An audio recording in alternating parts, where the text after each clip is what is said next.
Today we're doing things a little differently. Hey, ask me any questions to do with dating, relationships that you want answered. So, thoughts on who pays on the first few dates. A woman saying, expecting a guy to pay on the first date is her saying, are you man enough to pay for my child if we have a child? If you can't pay for a $20 steak dinner, how in the world are you gonna pay for my child's food for years? What are the up and downsides of dating with no intention of a relationship?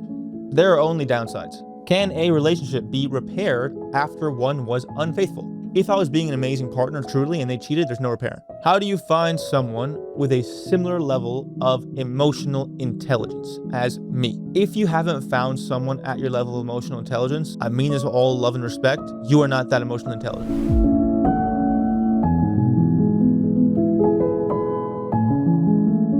Hello everyone, welcome to a new episode of the New Age Sage podcast. So today we're doing things a little differently. I do a poor job of incorporating the audience into the show.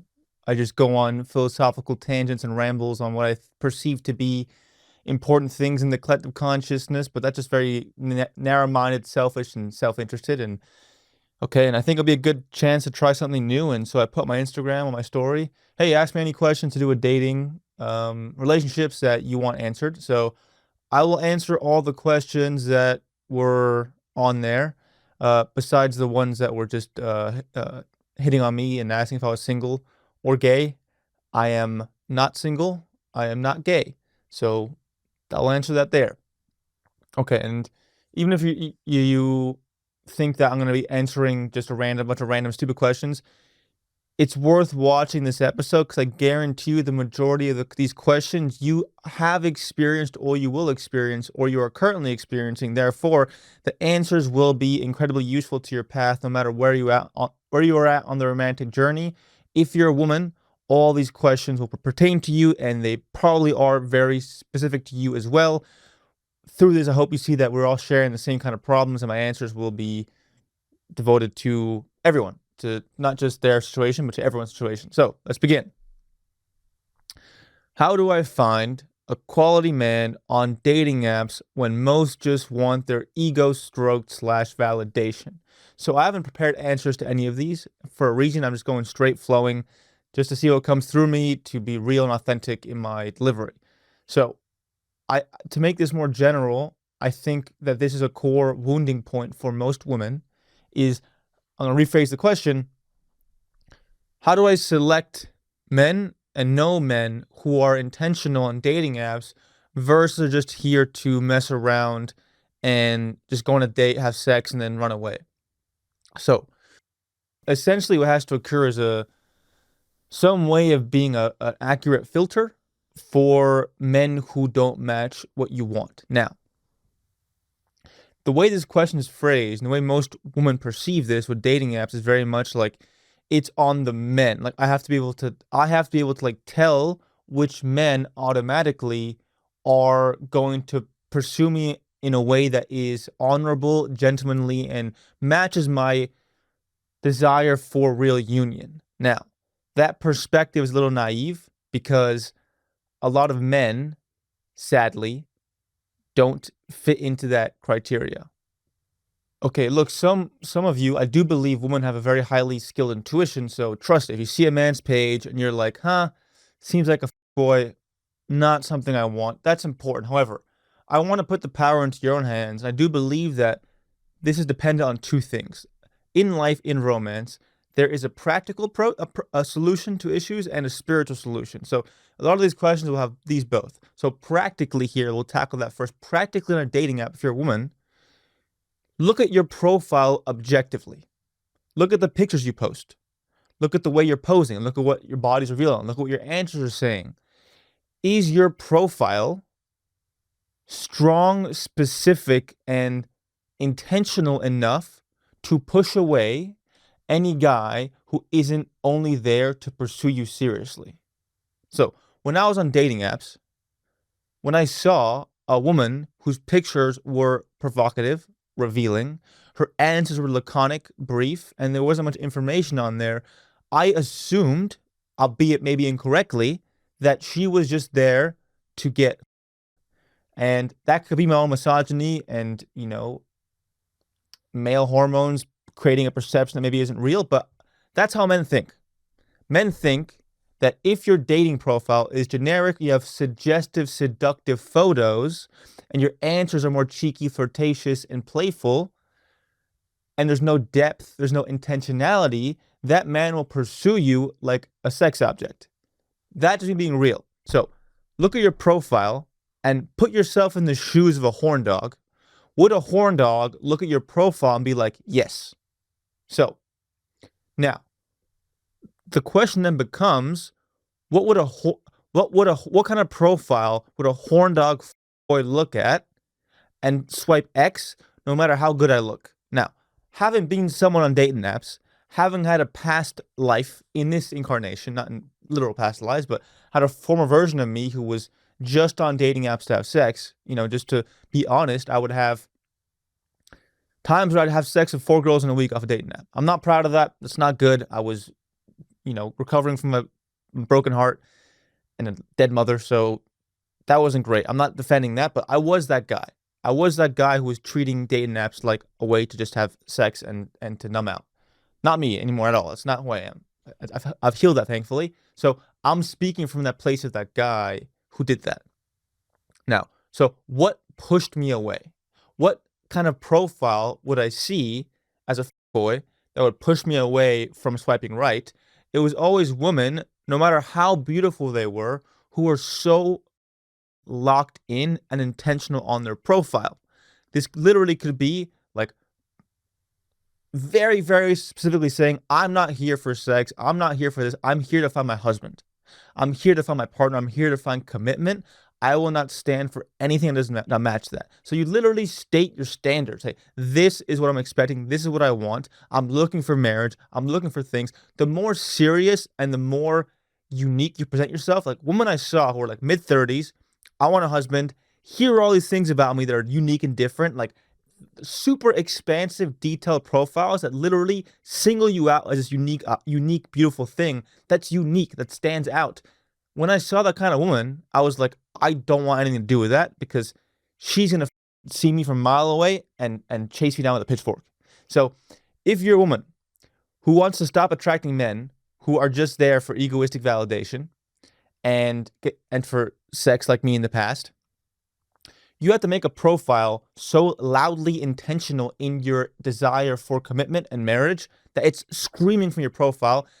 Furthermore, you have to present your own uniqueness so severely that you are pushing away anyone who does not accept you for exactly who you are, right? I would deeply respect women who would put pictures of them with their children on their profile because that tells men, hey, I come with kids.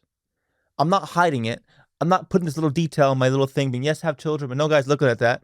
I'm putting my kids in my picture. That's the best example that I come with these kids. So you want to reveal what you come with as a woman. What's your baggage? What are you coming with? What do you expect? And the more you put detail into that, the more you'll single out men who don't want that. Now it goes to the more spiritual, psychological, emotional, traumatic side of things is when you become more distinct, intentional, and detailed in your profile, you are going to have much less matches, much less male validation. So you have to ask yourself, can I do without the male validation? Because the women who post very provocatively suggestive photos, are cheeky in their captions, are vague, are going to attract most men because most men are looking for that, right? So you have to realize, okay, I'm risking less validation myself by putting myself in a state that's very intentional. But when you're intentional and you list exactly what you want, what you're bringing, and who you are loudly, the man who matches with you and talks to you is very likely to want that too. Now, you could find a couple of, Machiavellian dark people who just want still to conquer you in that way. But that's where you gotta have your wits about you as a woman. That you feel any intuitive hit that he's not here for you seriously, like you got to ask the right questions and really vet him in person before you have sex with him, before you do anything serious. You got to vet this guy. Remember, this is a stranger on the internet. So you have to really vet them on the first few dates to trust them.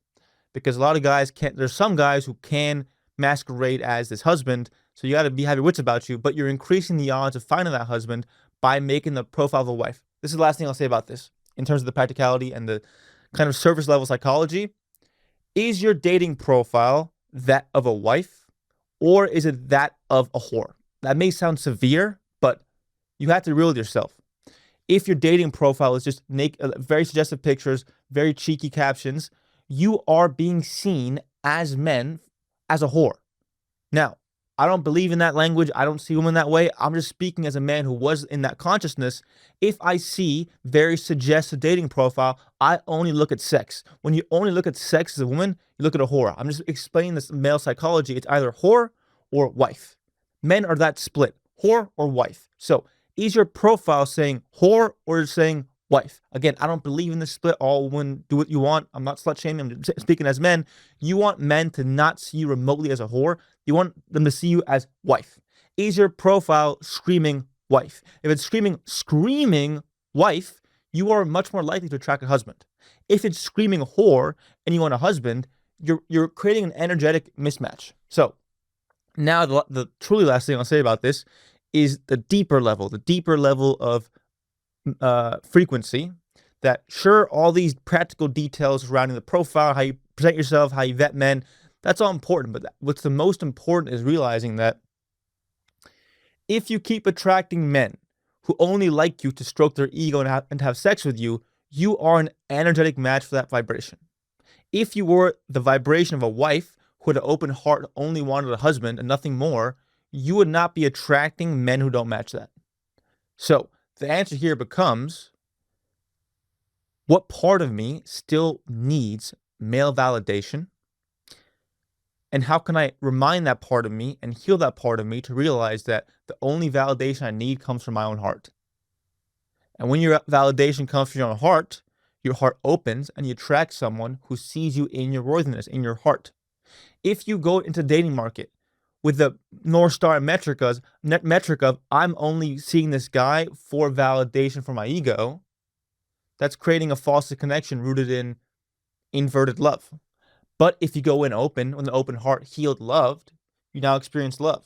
It's not conditional, based on just a need for validation. If you're dating a guy just because he's hot, how are you gonna find real love, right? So to summarize, be very intentional with your dating profile. Make the dating profile scream wifey, and a specific kind of wifey, to push away and select any guy who would match with you to just be about you. Now, practically, emotionally, spiritually, are you still the energetic match for men who just want validation? Do you just want validation? Do you want sexual validation? Are you insecure, right? You got to clear anything that can potentially pull in these kinds of men. Once that's all done, you will have men who are truly about you, gun for you. It's all energy. It's all energy. Okay. Question 2. I think of about 12. So I'll try and move a little faster. Thoughts on who pays on the first few dates? This question came from a woman. Now, as you can tell, maybe through listening to my podcast for a while, I'm pretty traditional in some ways, not in other ways. My answer to these questions will show how I'm not in some ways. But on this, I'm very traditional because a man always pays. A real man should always pay for the first few dates, because if a man can't pay for your date, for a meal, for coffee, for movie theater tickets, how in the world is he going to provide for you when you're pregnant and you can't work? And you need him to support you financially for a year or two if you want to give this kid your full devotion. If a man can't afford to pay your dinner for you, how in the world is he going to afford to pay for your child? So you demanding a man pays for dinner or for your first date is a requisite to finding a man who can truly support you and your child. What kind of bum is not going to pay for dinner and then you expect him to pay for your child? Dinner costs, in today's inflation, a good dinner, like 50, 60 bucks, decent restaurant, 100 bucks, pretty expensive restaurant, over 200 bucks, really expensive, right? If it's a $50 check and you can't pay it for one date in a couple of weeks on a nice night, how in the world is going to pay for your child? So a woman saying, expecting a guy to pay on the first date is her saying, are you man enough to pay for my child if we have a child, if you can't pay for $20 steak dinner, how in the world are you going to pay for my child's food for years? So that dynamic is what is required to test a man to see if he's a worthy partner. So if you're a woman and you feel ashamed, like, it's not feminist of me to make the man pay, like, I have to pay for the check or be equal split. Okay, I get where you're coming from, but just think practically. If you're pregnant, you can't work. If you have a child, you might probably want to take care of said child for a year or two to give them a stable mother and not have them need a nanny for their source of love forever. So if you want to give a child a shot at happiness as an adult to create a loving foundation in the psyche, you have to be able to see, can this man provide for me for a year or two to raise my child? That is dependent on, can he pay for my dinner right now? If he can't pick up a $40 check, that guy can't be the father of your child. No man has any business taking a woman, a real woman, on a date if he can't pay for it. Because if he can't pay for her date, how in the world is he going to pay for her child? If you're a man who can't afford a first date, stop dating women, go make some money. Period. I'm just being real. And it may seem like I'm being unempathetic, but it's just real. And this is for men who want a wifey.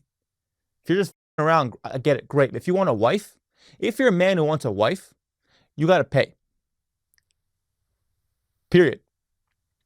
So, women, don't feel weird about that. Any guy who's resistant to you pay, for him paying on the first few dates, you got to. That's not your husband. Sure, it may be fun, but it's not your husband because he's not going to be able to provide for your children. All you have to do really is express your appreciation for his hard work in paying for that dinner. That's it. That's all we ask for. Okay. What are the up and downsides of dating with no intention of a relationship? There are only downsides. There is no upside of dating with no intention. Sorry to be woo-woo. I'm going to feel into the energy of the person who asked this question. I feel someone who is utterly terrified of intimacy, of real love, but she needs connection. So she will go to the food source that can feed her the right amount of food without having to confront and touch her deep wounding. So dating without intention for a relationship is just you satisfying the itch for intimacy without going through it because you're so terrified of it. And that just keeps you perpetually in a cycle of avoiding intimacy through terrible food sources just because you don't want to process your trauma. So you're eating slop when in reality you want a steak dinner. And you can only have the steak dinner when you confront your terror of intimacy. So, sorry, I was just speaking to this lady. There's only a downside to dating with no intention of a relationship because you're using dating as a way to avoid confronting your terror of intimacy rooted in trauma and abandonment. We all want real love. You can't find real love if you're stuck in the whirlpool of dating with no intention. Because if you're dating with no intention, the universe only gives you what you're looking at. If you're looking at a whirlpool of no intention and just countless one-night stands, the universe is going to keep giving you that experience over and over again until you shift your vision to husband. If you want husband, but you're still losers over and over again on the weekend, the universe can't give that to you because you're not on the same frequency. You're still stuck on losers. So women who complain to me, I haven't found my husband, and I say, what did you do last Saturday? Oh, I was having some sex out with this guy from a club. Okay, then you're not a match for the husband, right? Like, poor husband. Like, why would the husband want you when you're around at a club drunk on a weekend having unconscious sex? That's not husband stuff. Again, look, maybe I'm trying to do a caveat. The only upside is that if you forever want connection with no real intimacy and just meaningless sex over and over again, if you keep doing that, that's what you will get forever. If you stop doing that, you will stop getting that. So if you really want intimacy, if you really want love, which we all do, you can't be having meaningless sex. Because if you have meaningless sex, you're perpetuating that narrative that I will take this poor source of food and say it's actually what I want, when in reality I want the Michelin star meal, which is real love and real intimacy. So there is only downside to dating with no intention, and the only upside is staying in this whirlpool of hedonistic deprivation of love. Okay. Being promiscuous is the false blanket we create on ourselves, we put on ourselves because we're afraid of love. So we take this like surface level intimacy that just scratches the itch because we're so terrified of falling in love. So any promiscuous person is just as a human being who's deeply terrified of falling in love, who needs love, but is getting it in the ways that they can tolerate without losing their shit. So, sorry if I'm being harsh in these questions. I'm just doing my best to speak truthfully and lay the law down. My guru once told me sometimes it's more effective to help someone by punching them in the face than to give them a hug. Right now, I'm going for punches in the face. I apologize if it's confronting, but I'm just being honest. Can a relationship be repaired after one was unfaithful? This one's complicated because, of course, there's free will here. If you truly feel betrayed and it's beyond correction, then leave. However, I will not defend cheating. I cheated when I was very young, when I was super young, a kid basically, and I still have guilt and shame about that. There was no reason for me to do that at all. It was just pure hedonism and unhealed trauma that was rooted in my need for validation, that I couldn't just survive with one woman validating me, so I needed more and more constantly. That was on me. There was the woman in question did not deserve what happened. That was fully my shit. Now, again, cheating is never justified. However, often cheating is a symptom of a deeper issue. So it's complicated because I'm not defending cheating, but if a man cheats, this is a woman asking this, if a man cheats and you've been neglecting connection, you're neglecting showing him love, your appreciation for him, you're nagging him constantly, you're not having sex with him, you're refusing to have sex with him, you're unhappy. I'm not saying that the solution for him is to cheat. The solution should be for him to lead you back to your heart. Go to couples therapy, do something to shift the dynamic. It's definitely not in cheating. But if you have the compassion in your heart to say, I really hurt this man over and over again, and this was a consequence of that action, not justified, but is it possible that I can take some ownership in this to see I played a part in this, and if I can heal this and us, can I forgive this? Now, again, I'm not defending cheating. If a woman cheated on me, no matter what happened, I would end it. Personally, right? Now, there could have been I could have done some seriously up shit to her, and she cheated, and if the shit was up enough, I would probably go to couples therapy and fix it and forgive it, right? True love at the end of the day is forgiveness, that you are free to do what you want, even if it hurts me. But I have a choice in honoring that freedom to leave you. I can choose to say too, but essentially, it's a complicated question. My answer is there enough causation in your treatment of the person to have some responsibility over what occurred? If you really up and that cheating was a reaction to that up, there's an easier path to forgive and to enter couples therapy or something to come back to healing and loving. I've known many couples who have gone through that. My parents went through it. They came back to love. Again, the person who cheated shouldn't have done it, but the other person in question was not being a good partner. Now, the solution to that is not cheating, but it's possible to come back if the person can see I played a role in this. So it's complicated. Again, to summarize, unfaithfulness can be treated if the person who was cheated on can see they played a role in it that was severe enough to potentially slightly justify their actions, even though it's unjustifiable. It's a very complicated thing. Personally, my answer for myself would be I'd only repair the relationship after cheating if I seriously up and did something bad that caused them to cheat. If I was being an amazing partner truly and they cheated, there's no repairing.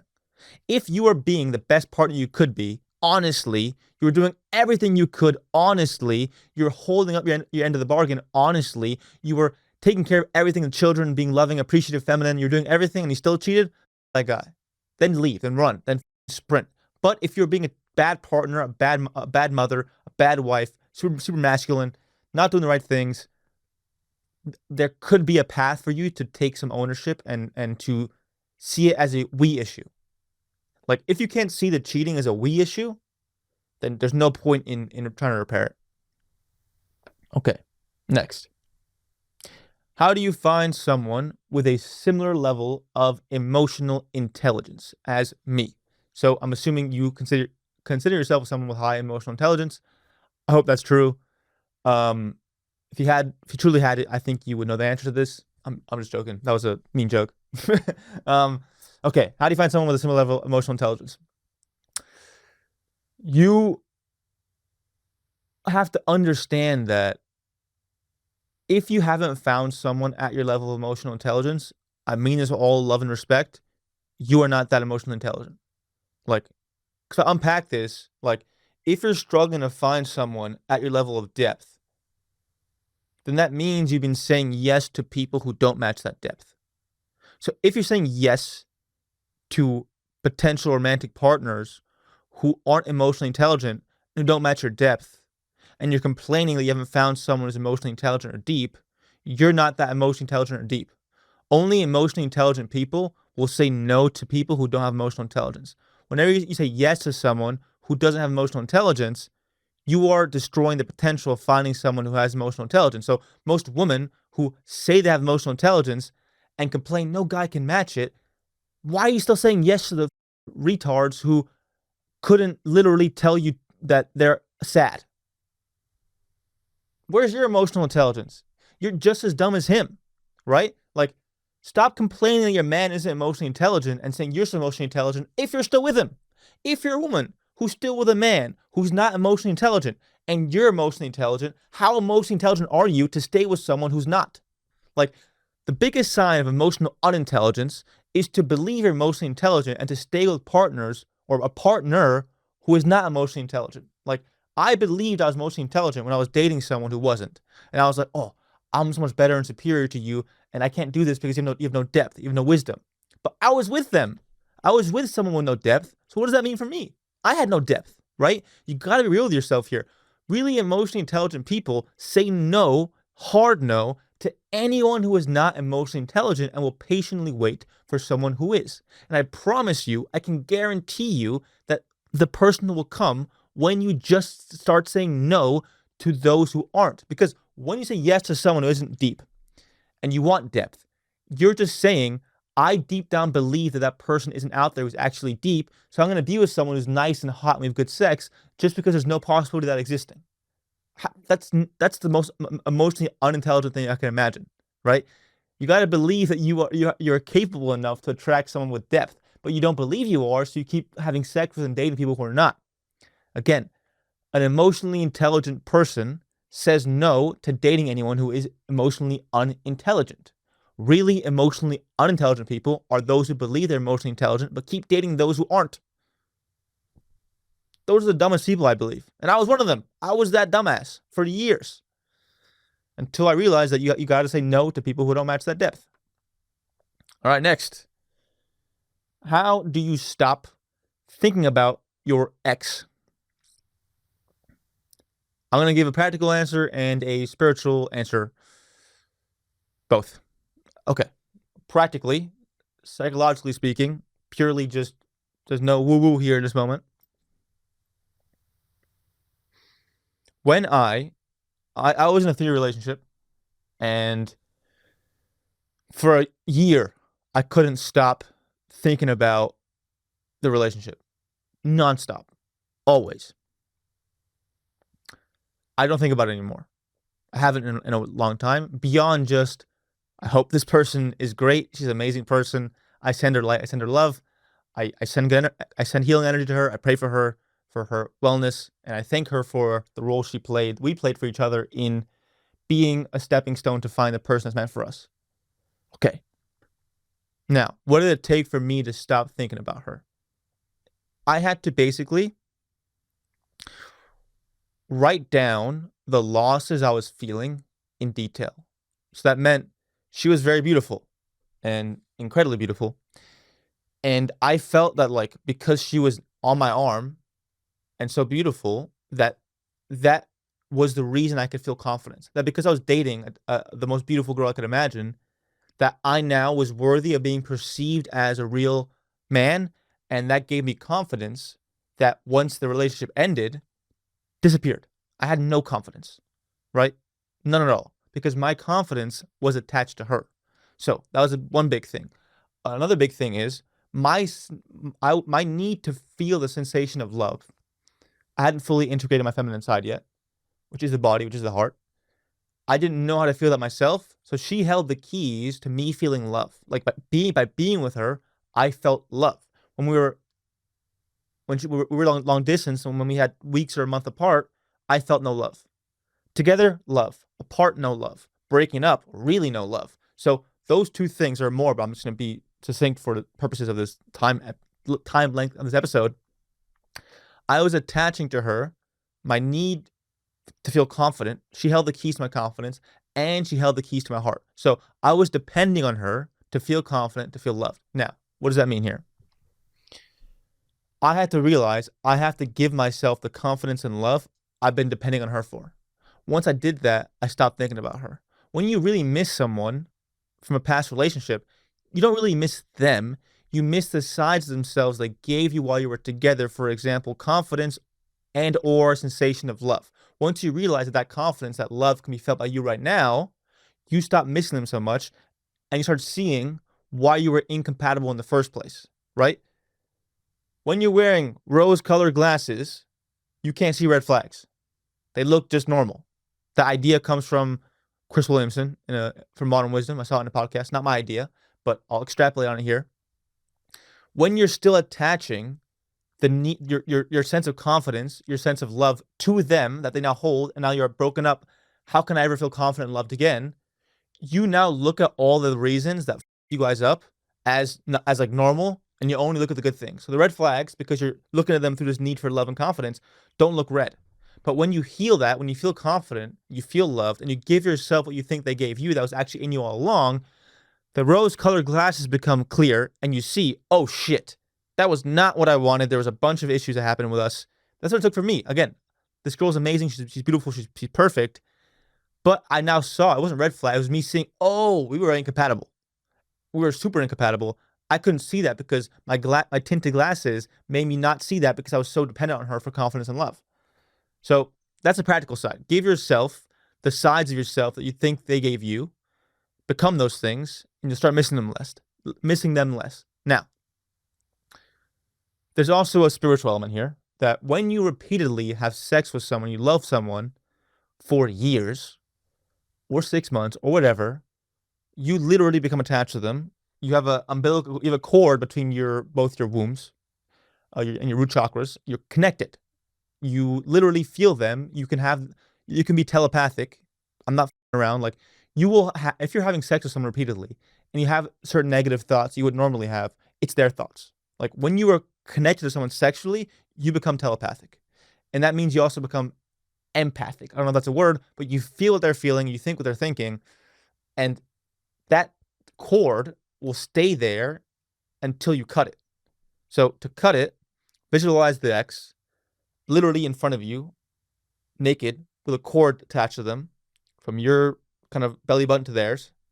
Now I want you to literally picture yourself cutting it and then like whooshing them away from you. So cut, whoosh, and they're like flying away. Like picture like in those in like the movie Gravity or space movies where they're like floating in space, like no, and they're floating away.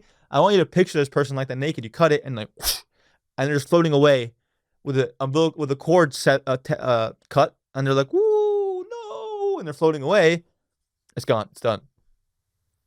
So a lot of the times when you really miss an ex, they're just really missing you. And you really feel that because you're still connected with a cord from sexual encounters over and over again, because you now, through that cord, are telepathic and emotionally attached. Cut the cord, you'll stop thinking about them and missing them so much because it just reflects their own missing of you sometimes. Okay. Next question. Very important, very juicy. How long should a woman wait to sleep with a man she likes? Now, I exist in the middle here. I am deeply, deeply against Puritan culture. I think waiting for sex till marriage is not a good move. And I don't think having sex off the bat is a good move either. I'm somewhere in the middle. So that means like I'll explain why, but like I'd say maybe like third date onwards. There's no hard rule. The only hard rule I'd present is not sex off the bat and not sex till marriage. It's like somewhere in the middle there. Whatever that is, whatever your sweet spot is, cool. For me, it's probably around like 3, 4 dates. Um, Now, why? I'll start with the Puritan perspective.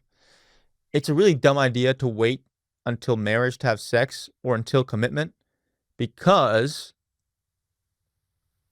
you have to test your compatibility. Like, I've been with a woman where there's a deep emotional connection, there's deep intellectual connection, there's a friendship connection, you like them, and you have sex, and it just doesn't, they're just not that compatibility. They're just not there. And I don't believe that that can be suddenly worked out through time.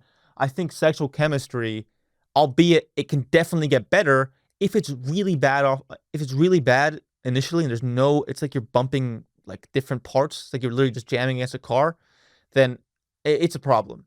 And you know, women know it. Woman, you know, when you have a first kiss with a guy, even that like, there's not much compatibility here, especially sexually. So imagine you don't test that, and then commitment comes, you're in love with each other, or marriage comes. There's no sexual chemistry, whatever, whatsoever, and now you're left like feeling like, man, I think you're gonna basically justifying to yourself that like, oh, I love him, he's cute, he's nice, he's amazing, but I'll just justify that we don't have great sex. Not great. And I think you deserve the full package. And how can you know you have the full package if you don't test it? Because you're testing the emotional connection, you're testing the intuitive connection, you're testing the intellectual conversations, but you're not testing the sex. And sex is a core part of all this. And if your sex is missing, you deserve someone who gives it all. And you only can know if they give it all to you if you test it. Okay, that's the first component. And I almost forgot this piece is important.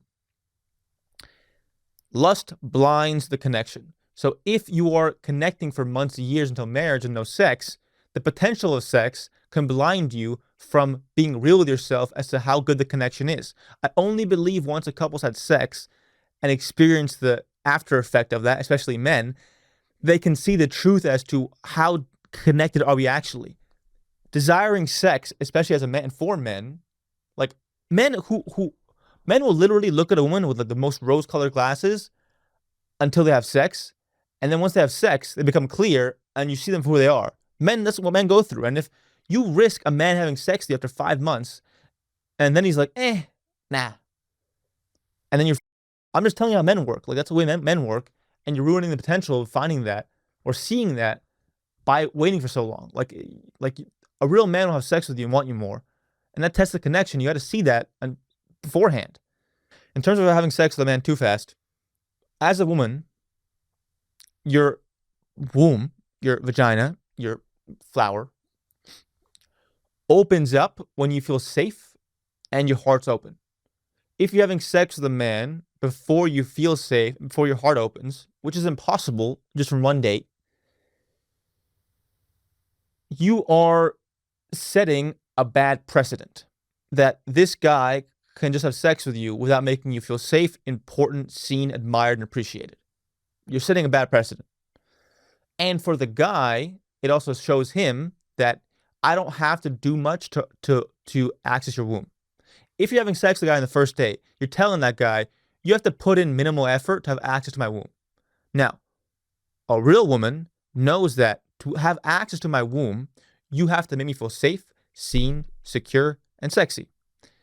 And when you make a guy wait for a bit, couple dates, a month, not too long, you're telling him that I demand you make me feel those things, safe, seen, secure, sexy, until I give you access to my womb. So why I'm against women having sex off the bat is they're inviting in a potential relationship where those things aren't prioritized, which are really important for you. Okay. Why do people say it's not you, it's me, and end the relationship? Um, because they, it is you, but they feel too bad in telling you it's you. So they say it's them because it's always you. And I've been through this, right? Where I had my heart broken once by this girl I thought was the one, the hottest girl in the world. Oh my God, this model is with me. How could this be? And she hit me with a line like, "It's not you, it's me. You're great, you're amazing. I'm just not feeling this."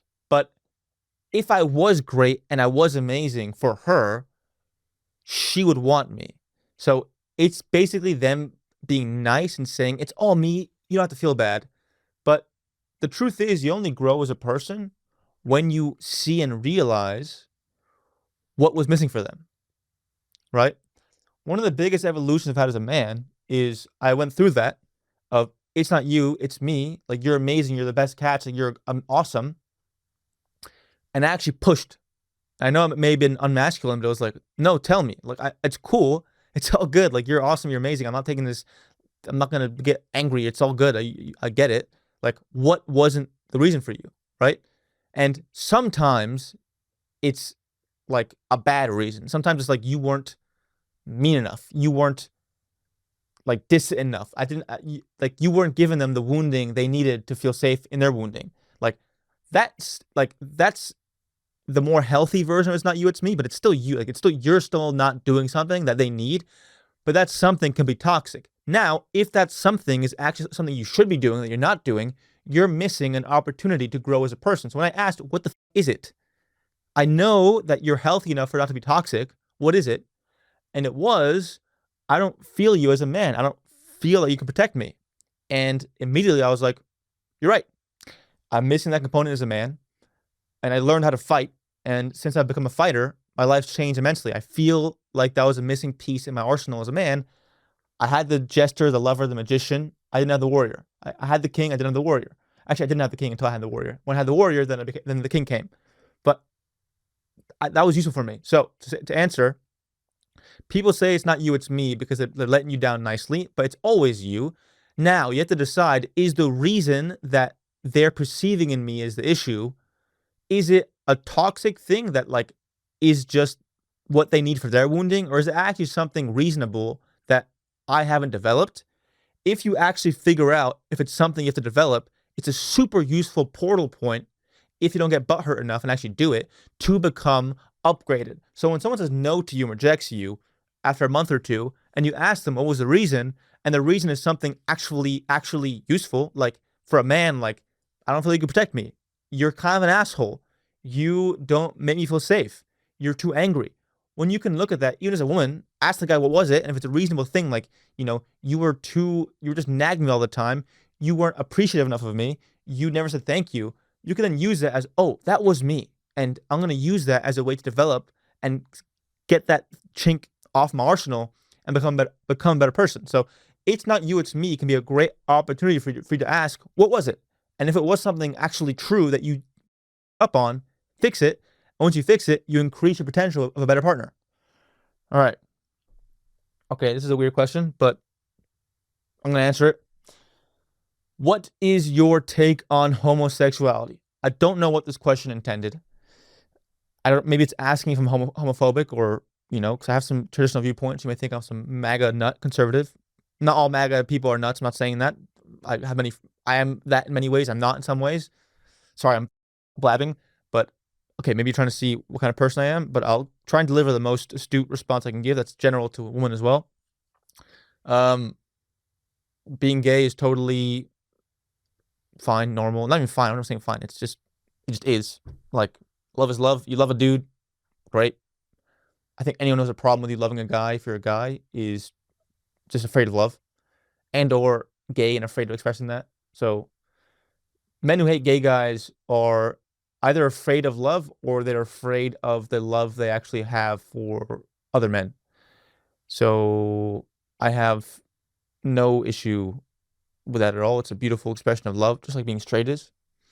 Now, more in depth, I think what homosexual men should be aware of is that the role shame plays in blocking you from intimacy. So I had a gay sexual experience when I was a kid. I was just playing around with some kids my age. I think I was around 9 or 10. and we were doing gay things. And when my mother found out and father, they dealt with it like neutrally. They were just like, it's okay. Just don't talk about it. And we never talked about it again.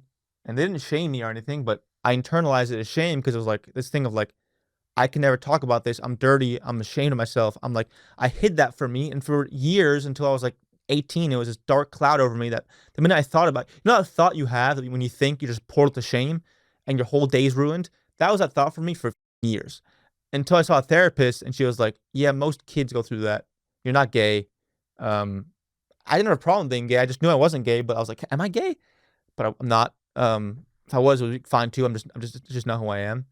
Um, Anyways, I'm saying that to say that like just that one little stint filled me with so much shame that I developed a porn addiction, severe premature ejaculation issues, and a deep level of unworthiness and feeling like I'm a dirty piece of shit.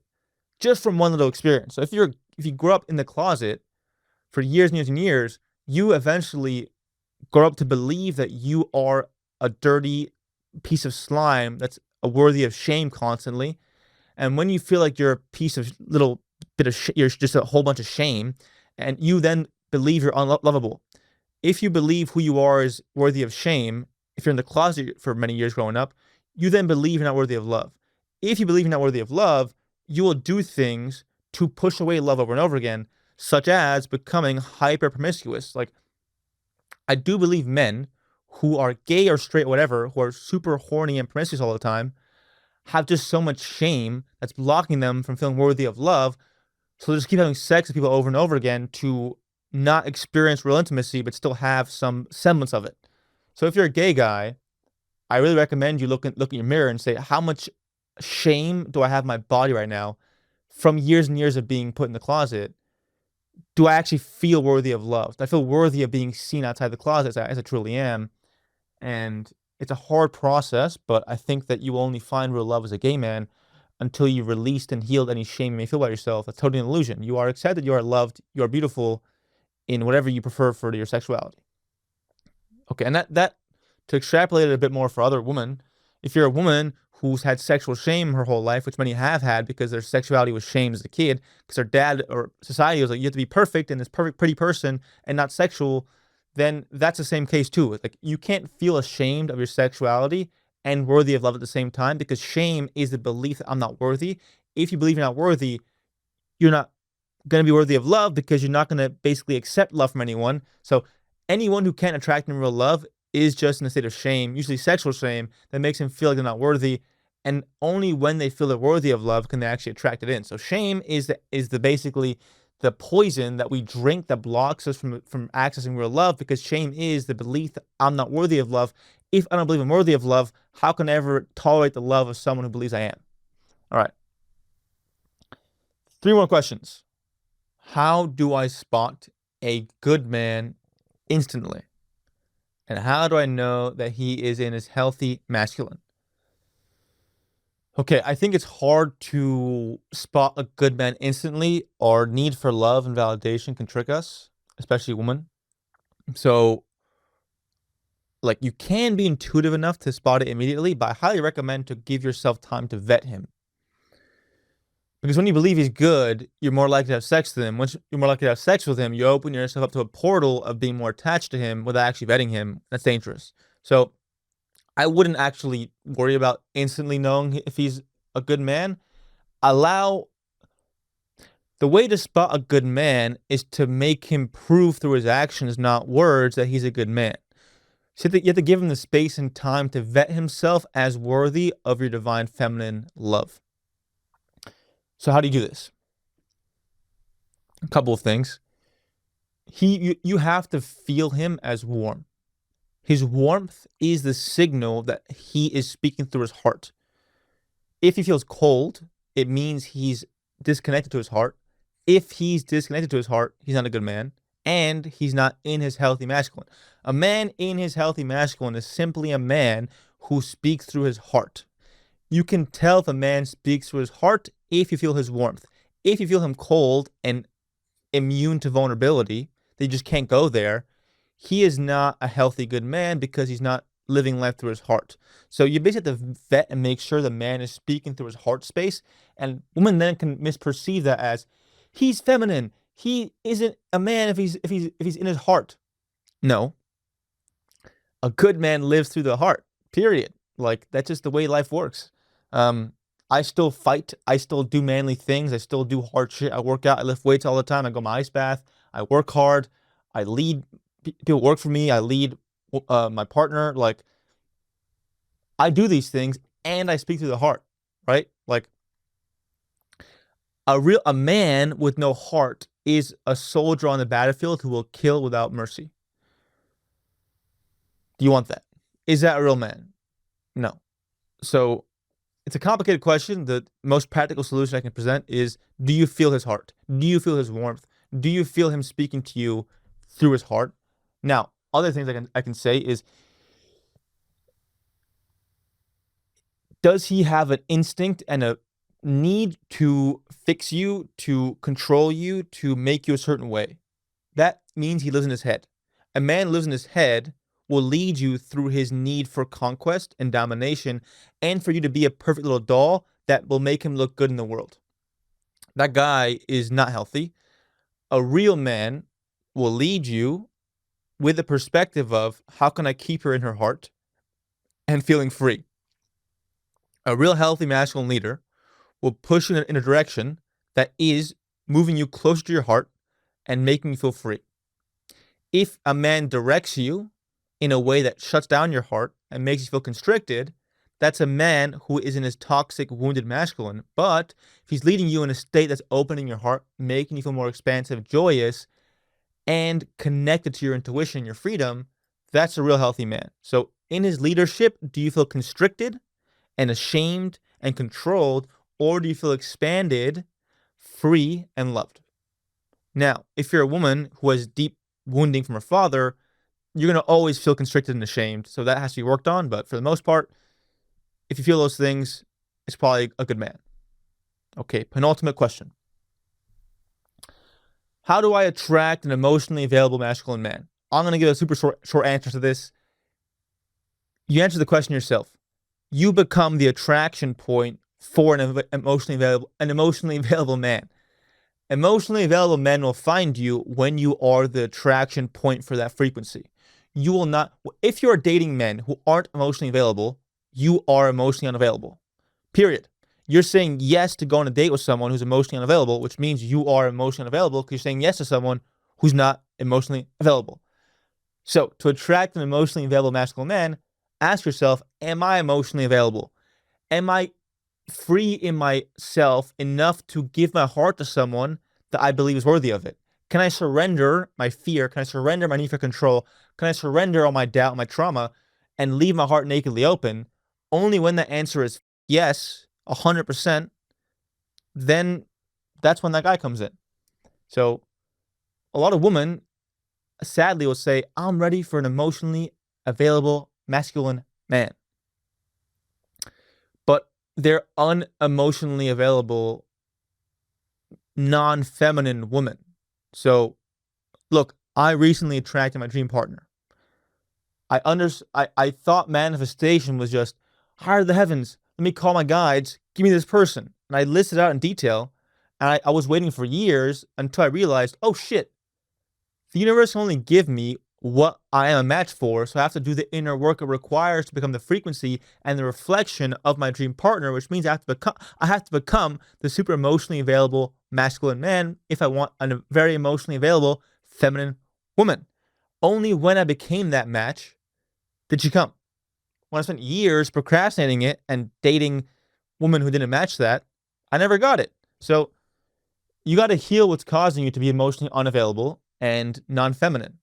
And if you want the answers to that, I have tons of episodes saying how to. More specifically, I have a course called the Divine Love Blueprint on my website, I believe, or message me on Instagram. I'll send it to you, which teaches you how to become an emotionally available feminine woman. Last question. What do you do when your spiritual guidance and intuition is different than what analytical mind coaches advise? My analytical mind wants to run away from my partner, but spirit is saying it's a divine connection. I'm being told to play games and manipulate to make the situation better with my partner, but I don't want to do that. Okay, there's a lot of stuff here. I'm going to try and ask a question in a more succinct, effective way. I feel spiritually inclined intuitively to keep on staying with my man, but my mind and logical coaches, practical dating coaches are telling me I have to leave and run away. So that just presents a split of my mind's telling me no, but my intuition's telling me yes.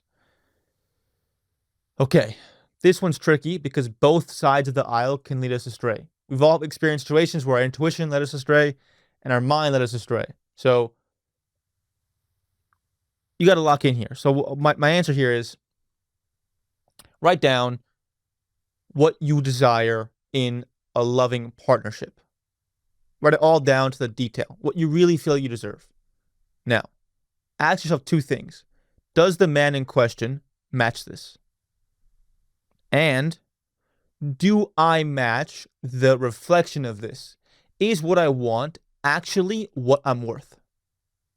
That may sound harsh, but if you want your husband to be more masculine or more driven or more empathetic or loving to you, are you being empathetic and loving to him? Are you appreciating his sacrifices? Are you the match for that thing? So if the answer to the first question is that your man does not match this archetype at all, that's important because you deserve someone who matches that. However, if you're expecting him to grow and change and you're not, then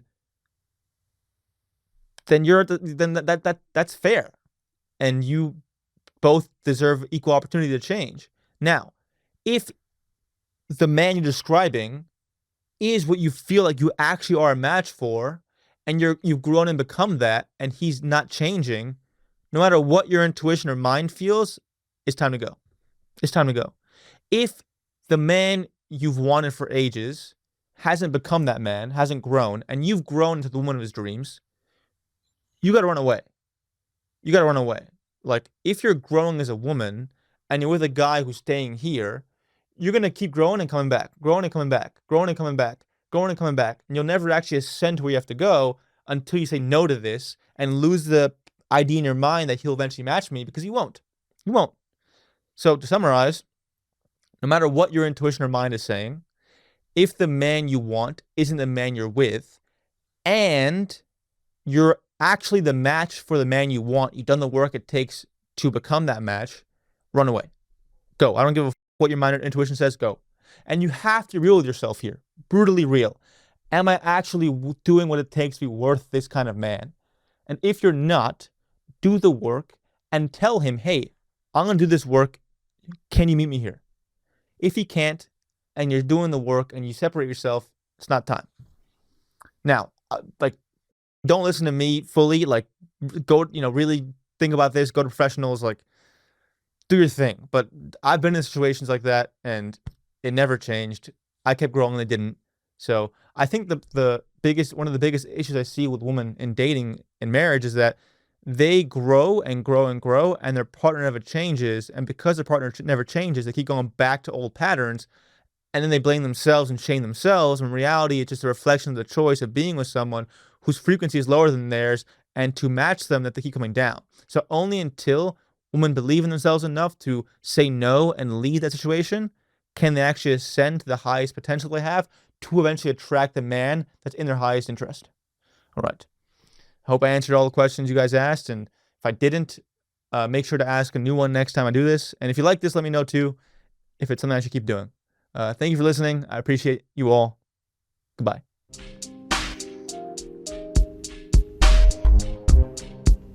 I hope you enjoyed that video. If you want to watch more content, please click this video right here, and don't forget to subscribe right here. Thank you.